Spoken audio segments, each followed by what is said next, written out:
We should talk about the Humane AI Pin. It's finally out. Whoops. It's out. It's real. It's out. You're wearing it right now. We've been seeing like all the videos and like all the teasers and all the hype. Remember all the hype where we were like, what the heck is this product / company? We've talked about it on the podcast before. They were like raising gazillions of dollars and they had all these former Apple people and we were like, what are they doing? They had stickers, they had everything, but we didn't know what they were making. And then we found out and now it's here. It's a pin with an AI assistant inside with a projector, a camera, a couple of microphones and speakers and batteries, and it's here. First off, did we ever have a bet on what would actually come out first, the Pin or the Rabbit R1? Because I thought the release date was originally R1. Well, Rabbit made a big deal of the fact that they were releasing earlier because they were supposed to come out on Easter. Yeah. And actually, you know what's funny about this?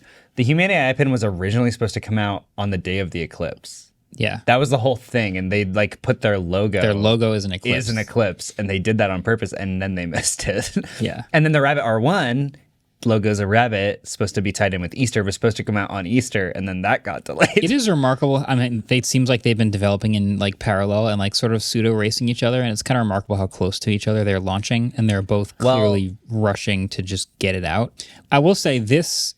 Okay. Sorry, I sidetracked a little there, No, but I thought I remember our Rabbit like talking smack that it was coming out earlier or something. Yeah, they were. Okay, yeah.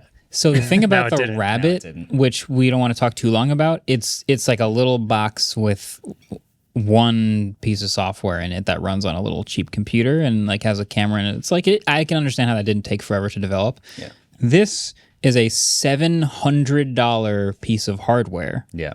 With plus a $24 a month subscription with all the services and internet and its own phone number and all that I could see how it would take a while to develop because there are certain things, a lot of hardware in here that are actually very impressive. And, you know, they talk a big talk about how a lot of people came from Apple and like designed OG Apple products. I will say, as far as like how well built and how well made the materials are, it's the best part about the Pin.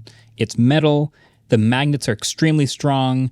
The speakers are very audible in lots of situations. Like the tolerances are really tight. Everything fits together well.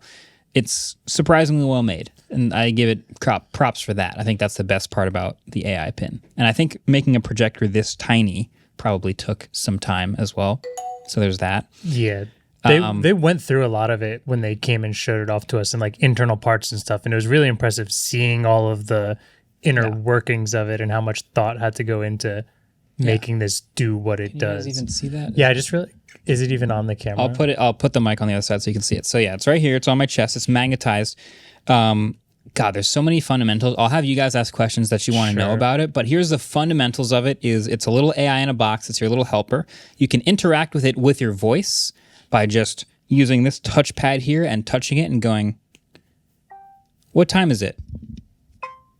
2:43 p.m. So when you hold down, it's listening, and when you let go, it's not. So it's not always listening for a wake word or a hot word or something like that. It's just when you're touching it, then it's listening.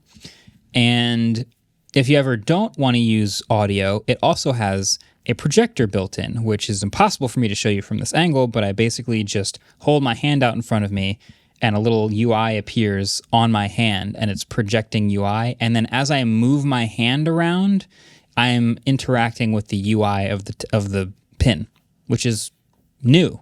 I've never seen that before. It's really, really unique. It's magnetized to my shirt, and you know how the back of a pin is usually like a little piece of metal? It's another battery back there. So this thing is just kind of sitting on my chest with a whole bunch of weight and battery and heat. And it does what it says it's supposed to do, but I guess... Does it?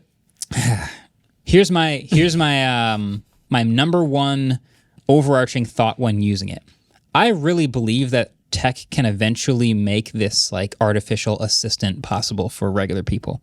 Like, you know, CEOs and like executives and super rich people have like human assistants that like know everything about them and like book flights for them, get their calendar sorted, meetings, all that fun stuff. And for us regular people, we want like a virtual assistant, for lack of a better term. So like Google Assistant almost makes this promise of, look, we know all this stuff about you. We can help personalize results for you and like help you through your day and all this stuff. Super cool. Yeah. I think we can actually get to a point where tech can deliver the promise of like the virtual assistant, which I'm really excited about. Yeah. The problem with this one is it's a separate device from your phone. It doesn't pair to your phone. It's totally separate. And so it therefore doesn't know anything about you that your phone knows about you. Your phone knows a lot about you. Depends on what phone you have, but it knows a lot about you. This device has to learn over time and starts off at such a frustratingly low level that it's basically useless at the beginning until you start to talk to it and use it and get it to learn you. And the friction required to get it to the point of it knowing about you is so great because of all the other flaws that I don't think I'll ever get there. That's my problem with it. I also want to throw out in there, like, I think a pretty easy thing to say is like, well, it will get to know you. Like, if you do just get past the friction point.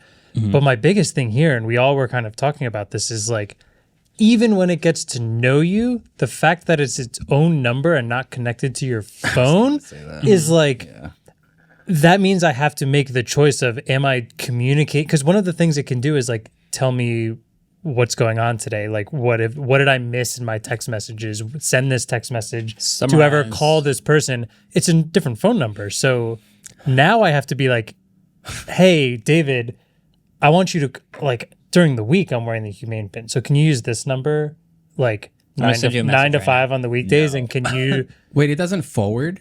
No. Let's try Not it. that I know of. Let's try it right now. Yeah. Send Andrew a message saying, I'll be there in 10 minutes. They should have done it with the hand UI. It's not fast. There are multiple matching contacts. Which one do you mean? Andrew at Andrew Lu Andrew Chris Andrew Sh I'm none of those. Yeah, what's Andrew in Andrew your phone as? Manganelli. Is this where you find out Andrew's number Your isn't saved in message your to phone? Andrew at says, I'll be there in 10 Wrong minutes. person. Okay to send? Nope. Message sent. Canceling. Wait, what? Actually, what contacts is it pulling from? So at the beginning, you connect your Google, Apple, Microsoft, and Tidal accounts. So those are the contacts from my You don't Android even have phone. me on Tidal?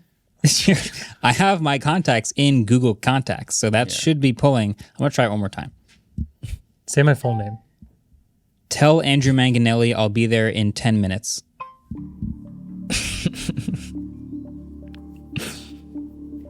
Your message to Andrew at says, I'll be there in 10 minutes. Okay to send? Am I not in your phone? Can you confirm that No. I'm in your phone? The audience wants to know. The audience is Is this the first friendship ended by a Humane Pin? Also, I want to say, quick note to everyone listening and watching. When Marques does these demos, I'm not going to edit that. That is the time it takes. Yeah. Oh, there's Yeah, also we're not- multiple other Andrews here. That's what it just went through. And that's why I said full name, and it didn't work. Damn, you put my name in here fast to prove that it was. No, I'm just kidding. I just No. put Andrew. Yeah, I know. Yeah. Nice. So it did? That's a thing. Okay. What if I... Okay. David? Well, let me try David, Oh yeah, try me. because your name's in here too, right? I hope so. Whoops. Tell David ML I'll be there in 10 minutes. I'm ready. Bro, There it's are going to be. multiple matching contacts. Which one do you mean?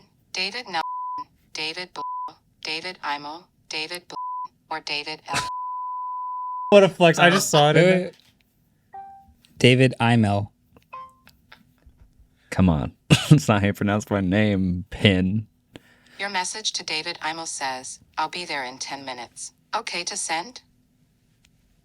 Yes. By the way, Marques could have done this in 4 seconds. Well, if we get past that part, though, 4 seconds? we'll give it the benefit of the doubt that this is what waiting. it's trying. Okay, I just got a message from a random number Yep. saying I'll be there in 10 minutes. Yeah.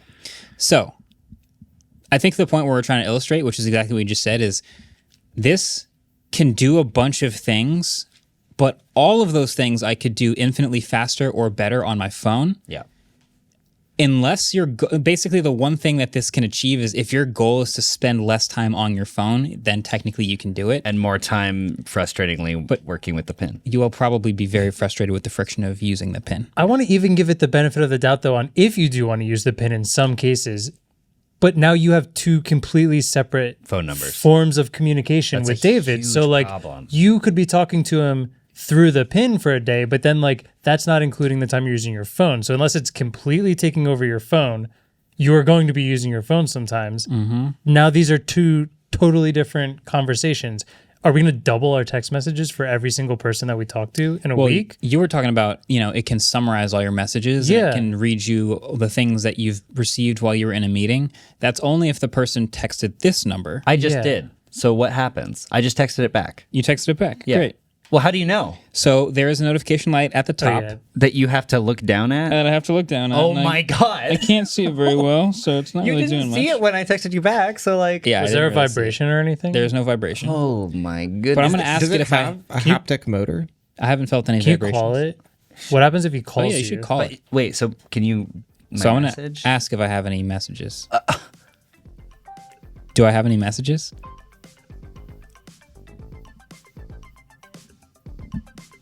David Imel said, okay, saying. And it just reads it out loud, no matter what the message is. Or if you put your hand out, it'll say it on your hand instead. Cool. Yeah. Hey, thanks for watching this clip. Quick suggestion for you. Translate to Spanish, like and subscribe to the podcast, please. Thank you.